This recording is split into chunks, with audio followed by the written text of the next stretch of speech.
और इस बीच बड़ी खबर हाथरस हादसे को लेकर के बड़ी जानकारी आपको दे दें। एक्टिव हुई न्यायिक जांच आयोग की टीम, वो हाथरस पहुंची है। न्यायिक जांच आयोग की टीम अब पहुंच चुकी है और पूर्व आईएएस हेमंत राव, पूर्व आईपीएस भवेश कुमार शामिल है। डीएमएसपी और कई अधिकारियों से बातचीत करेगी टीम। दोपहर 2 बजे से लेकर के 4 बजे के बीच घटना स्थल का निरीक्षण टीम करती हुई नजर आएगी। तो एक्टिव अब यहाँ पर न्यायिक जांच की जो टीम गठित की गई थी वो नजर आ रही है। और बीते दिन इस तरीके से सबसे प्रमुख, सबसे मुख्य जो आरोपी है वो भी गिरफ्तार किया गया है।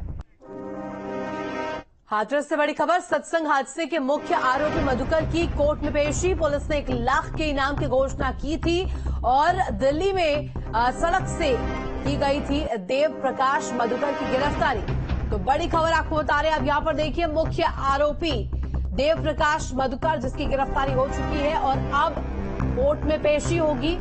आपको बता दें, तमाम यहां पर दलीलें रखी जाएंगी पुलिस की तरफ से और यहां पर पुलिस ने पहले से ही 1 लाख रुपए की घोषणा इनाम के तौर पर की थी। अब गिरफ्तारी हो चुकी है, कोर्ट में पेशी होगी। दिल्ली में सड़क से देव प्रकाश मधुकर की गिरफ्तारी हुई है। पूरा मामला आप देखिए, इस तरीके से लगातार जांच की जा रही है। तमाम परतें खुलनी शुरू हो गई है। और खबर पर जानकारी के लिए संवाददाता विनीत हमारे साथ लाइव जुड़ गए। विनीत, देखिए जिस तरीके से इतना समय बीत गया, इसके बाद अब बाबा का यहां पर बयान सामने आया, लेकिन अगर कहें तो जिस तरीके से मुख्य आरोपी के तौर पर देव प्रकाश मधुकर का नाम लगातार सामने आ रहा था, एफआईआर में जिक्र, और इससे अगर परे अगर हम कहें तो बाबा का नाम एफआईआर में नहीं था, ये तमाम चीजें क्या बताती है? और आप क्योंकि कोर्ट में पेशी है, इसको लेकर के भी अपडेट दीजिएगा।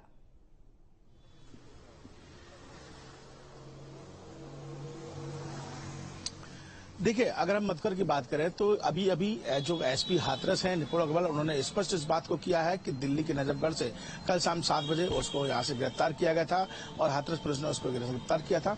और थोड़ी ही देर में यहां हाथरस पुलिस लाइन में उसको सबसे पहले प्रेस कॉन्फ्रेंस की जाएगी और प्रेस कॉन्फ्रेंस के बाद ही उसे कोर्ट में पेश किया जाएगा।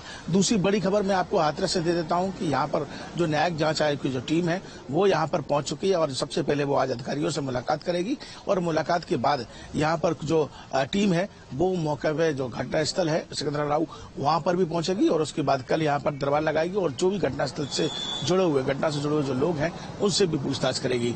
यहाँ पर मैं हिमांशु को अपने साथ रखूंगा। हमारे सहयोगी हिमांशु इस समय बातचीत कर रहे थे, आपने निपुण अग्रवाल से भी बातचीत की, अब मैं देख रहा था तस्वीरों में, तो क्या कुछ उन्होंने कहा कि जो मुख्य आरोपी है जिसपे 1 लाख का इनाम था उसमें कितने बजे उसको गिरफ्तार किया? देखिए, बिल्कुल निपुण अग्रवाल ने, जो एसपी हैं हाथरस, उन्होंने बताया कि हाथरस की टीम ने ही दिल्ली के नजफगढ़ से शाम 7:30 बजे यानी कल शाम 7:30 बजे जो मुख्य एक्यूज है जिस पर 1 लाख रुपए का इनाम था देव प्रकाश मधुकर, उसको गिरफ्तार कर लिया है और उसका मेडिकल कुछ देर बाद होगा और मेडिकल होने के बाद प्रेस कॉन्फ्रेंस यहां की जाएगी। प्रेस कॉन्फ्रेंस के बाद उसे कोर्ट में पेश किया जाएगा। तो अब तक का जो पूरा घटनाक्रम रहा, पुलिस ने किस तरह से उसको अरेस्ट किया, इस बात की जानकारी दी, प्रेस कॉन्फ्रेंस होने के बारे में भी बताया। इसके साथ ही जो टीम यहां पर आई है, जो न्यायिक टीम है, उनके साथ भी अधिकारियों की बैठक होनी है जहां पर अब तक 132 लोगों के बयान लिए गए हैं, जो एडीजी जोन है उन्होंने लिए हैं और अलीगढ़ कमिश्नर द्वारा। कुल मिलाकर जो रिपोर्ट है जो तैयार की गई है, रिपोर्ट यहाँ पर स्थानीय जो एसआईटी ने की है जिसमें एडीजी भी शामिल है, कमिश्नर भी शामिल है, वो रिपोर्ट भी शायद पेश की जाएगी न्यायिक जांच आयोग की टीम के सामने और उन्हीं आधार पर, क्योंकि यहाँ सबसे बड़ी बात यह है कि जो आयोजन हुआ था उसमें परमिशन जो है वो बहुत कम 60 से 80 हजार लोगों की ली गई थी, लेकिन देखा गया था कि वहाँ लाखों लोग इकट्ठे हुए। तो इन सवाल तमाम जो बिंदु हैं इन पर भी बातचीत की जाएगी कि आखिर इतने लोग वहाँ कैसे इकट्ठे हुए और अगर हुए उन्हें परमिशन दी गई तो किस स्थिति में दी गई। तो तमाम अधिकारियों से भी पूछताछ की आई। मैं आपको बता दूं कि यहाँ पर अगर अधिकारी भी कोई लपेटे में आएगा, अगर वो दोषी पाया जाएगा तो उस पर भी कार्रवाई यहाँ पर की जा सकती है। सबसे बड़ी बात यह है कि अभी फिलहाल देव प्रकाश मधुकर को थोड़ी ही देर में यहाँ पर लाया जाएगा, पहले प्रेस कॉन्फ्रेंस की जाएगी, ये बात बिल्कुल स्पष्ट हो चुकी है जो एसपी हाथरस ने की है। उसके बाद उसे यहाँ से कोर्ट में पेश किया जाएगा। लेकिन यहाँ ये भी देखा जा रहा है कि जो आयोग जो टीम है, जो आयोग की टीम यहाँ पर पहुंची है, न्यायिक जांच आयोग की टीम, वो भी बहुत बारीकी से यहाँ निरीक्षण करेगी और उस टीम के एक सदस्य हिमांशु दोनों ही जानकारी यहाँ पर साझा कर रहे हैं, तमाम चीजों को लेकर के क्या कुछ कड़ियां रहने वाली है ये भी आप साझा कर रहे हैं। इसके साथ साथ अगर बात की जाए 3 सदस्य जो ये न्यायिक जांच की टीम गठित की गई है, इस टीम में आईएएस है, आईपीएस है, जजेस है और इस तरीके से देखिए इस टीम का जो पूरा जो प्लान है, जो प्लॉट है, इस पूरे मामले को लेकर के जिस तरीके से जांच की जाएगी, क्या कुछ वो अहम एंगल रह सकते हैं जिसके तहत से यहां पर जांच होगी, ये भी बताइएगा।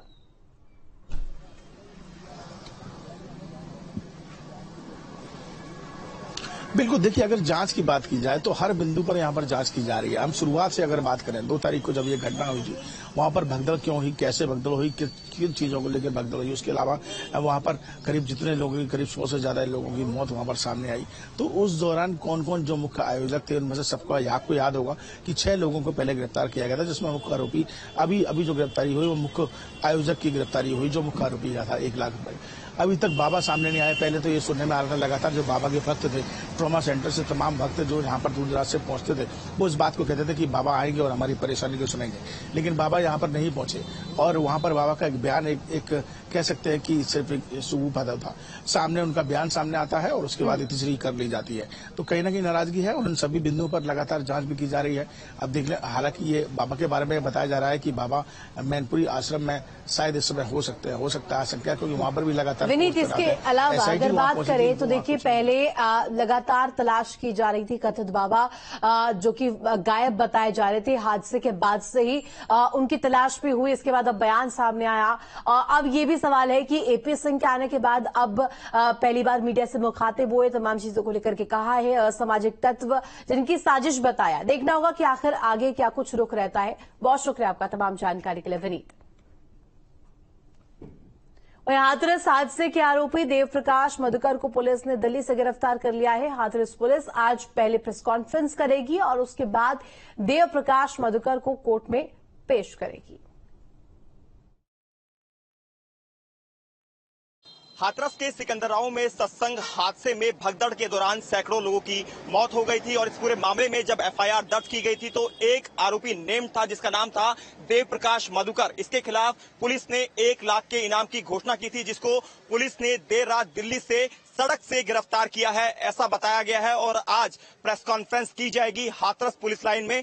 हाथरस पुलिस लाइन के बाहर ही इस वक्त हम मौजूद हैं, तस्वीरें आप देख सकते हैं। और प्रेस कॉन्फ्रेंस के बाद देवप्रकाश मधुकर को कोर्ट में भी पेश किया जाएगा। हालांकि बाबा का बयान भी ऐसे में मीडिया के सामने आया है, जिसमें उन्होंने साफ तौर पर यह कहा है कि जो भी इसमें दोषी हैं उनके खिलाफ कार्रवाई की जाए। उनको शासन प्रशासन की जांच पर पूरा भरोसा है, वो पूरी तरह से कोऑपरेट करेंगे। इसके अलावा ये साजिश के तहत पूरा घटनाक्रम रहा है और जो भी साजिश करता है उनको बख्शा ना जाए, ये बात कही गई है। और इसके अलावा जो एडवोकेट हैं एके सिंह, उनकी तरफ से भी बयान आया है। उन्होंने साफ तौर पर बयान में ये जारी किया था, जो देवप्रकाश मधुकर हैं उनका इलाज चल रहा था दिल्ली में, जबकि पुलिस का साफ तौर पर कहना है सड़क से गिरफ्तारी हुई है देवप्रकाश मधुकर की। तो ऐसे में देवप्रकाश मधुकर को आज प्रेस कॉन्फ्रेंस के लिए यहां लाया जाएगा और प्रेस कॉन्फ्रेंस कर ये बताया जाएगा कि आखिरकार 2 तारीख से लेकर अब तक मधुकर कहां रहा, किस किस के पास गया और किस किस से उसने बातचीत की। क्योंकि आपको बता दें, जिस दिन की ये घटना है उस दिन 11 मिनट 33 सेकंड जो रंजना है उनकी बातचीत हुई थी बाबा के मोबाइल फोन से। और उस दौरान ये भी बताया जा रहा था कि देवप्रकाश मधुकर ने भी बाबा से बातचीत की थी। तो ऐसे में ये सवाल उठता है कि बातचीत में क्या कुछ कहा गया था, क्या दिशा निर्देश बाबा से देवप्रकाश मधुकर को मिले थे। और तभी से देवप्रकाश मधुकर घर पे ताला लगाकर फरार चल रहा था। तो अब देखना होगा पुलिस किस तरह के खुलासे यहाँ पर करती है और किस तरह की जो चीजें हैं वो निकलकर सामने आती है। उन तमाम सवालों के जवाब आज यहाँ पर प्रेस कॉन्फ्रेंस में शायद मिले, जो उस भगदड़ के दौरान घटनाक्रम हुआ था। वीडियो जर्नलिस्ट अमित कुमार के साथ हिमांशु शर्मा, न्यूज स्टेट हाथरस।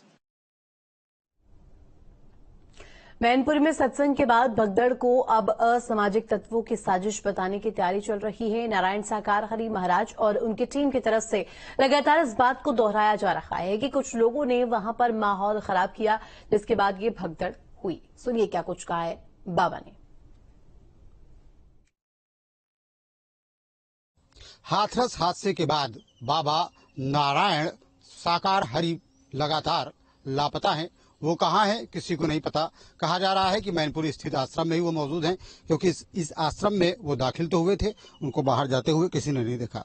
कई बार पुलिस के लोग भी अंदर गए, लेकिन उनका कहना ये है कि बाबा आश्रम में नहीं है। अभी तक कहा जा रहा था कि बाबा फरार है, बाबा मीडिया से बच रहा है, बाबा पुलिस से बच रहा है। लेकिन जिस तरीके से बाबा ने अपना एक वीडियो बयान जारी किया और उसमें अपनी बात रखी, तो इससे ये स्पष्ट हो जाता है कि बाबा कहीं भागा नहीं है, बाबा कहीं आसपास है। बाबा के वकील मीडिया को मैनेज कर रहे हैं, किसे कब क्या बयान देना है, ये सब बातें ऐसा लगता है कि पहले से ही तय हैं।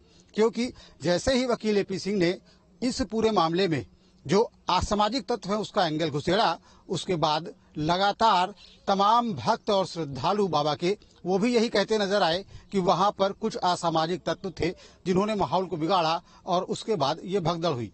बाबा ने भी जब अपना वीडियो बयान जारी किया, एक एजेंसी को बयान दिया, तो उन्होंने भी यही कहा कि कुछ उपद्रवी थे जिन्होंने ये पूरा कारनामा किया है, जिनकी वजह से इतने लोगों की मौत हुई है। उन उपद्रवियों को चिन्हित करके उनके ऊपर कार्रवाई की जाएगी। यानी कि पूरे मामले में एक स्क्रिप्ट सेट है कि सबको क्या बोलना है। जो गिरफ्तार हो रहे हैं उन्हें क्या बोलना है, जो अभी गिरफ्तार नहीं हुए हैं उन्हें अपना पक्ष किस तरीके से रखना है। वहीं दूसरी तरफ ऐसा लगता है कि इस आश्रम के आसपास तमाम लोग जो आते हैं, रुकते हैं, ठहरते हैं, बाबा को प्रणाम करते हैं और मीडिया के सामने बयान देते हैं, वो भी पूर्व नियोजित है। क्योंकि लोग आते हैं, प्रणाम करते हैं, मीडिया जब बात करती है तो वो बाबा को परमात्मा बताते हुए अपनी बात को रखते हैं। तो ऐसे में देखना ये होगा कि पुलिस की जो कार्रवाई है वो किस दिशा में आगे बढ़ती है। क्योंकि कहा जा रहा है कि बाबा आश्रम में है, बाबा आश्रम के अंदर मौजूद होकर के चीजों को मैनेज कर रहा है, अपना वीडियो बयान जारी कर रहा है, एक एजेंसी को बयान दे रहा है। इसके बाद भी पुलिस उस तक पहुंच क्यों नहीं रही है, या पुलिस उस तक पहुंचना नहीं चाहती। आला अधिकारियों से, उच्च नेताओं से, जो शासन में बैठे लोग हैं, उनसे अभी उन्हें निर्देश नहीं मिले। वीडियो जर्नलिस्ट अमित सिंह के साथ श्याम तिवारी,